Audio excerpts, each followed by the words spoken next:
KG పిండి మాత్రమే పడుతుంది, ఎక్కువ పిండి అయితే పట్టదు.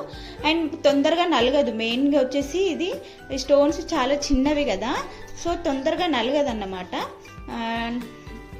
నాకు వచ్చిన ప్రాబ్లం ఏంటంటే స్టార్టింగ్లో నాకు తెలియక నేను కొంచెం పిండి ఎక్కువ వేసేసాను.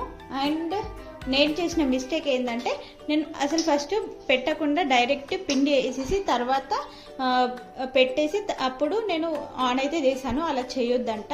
నేను కొన్ని వేరే వాళ్ళ దగ్గర తెలుసుకొని మీకైతే షేర్ చేస్తున్నాను. ఫస్ట్ మనం స్విచ్ పెట్టేసుకొని ఇప్పుడు మనమైతే ఇక్కడ బటన్ ప్రెస్ చేసి ఇలా లాక్ చేసుకోవాలి. నీట్గా లాక్ చేసుకోవాలి. ఇలా కరెక్ట్గా లాక్ చేసుకున్న తర్వాత ఇప్పుడు మనం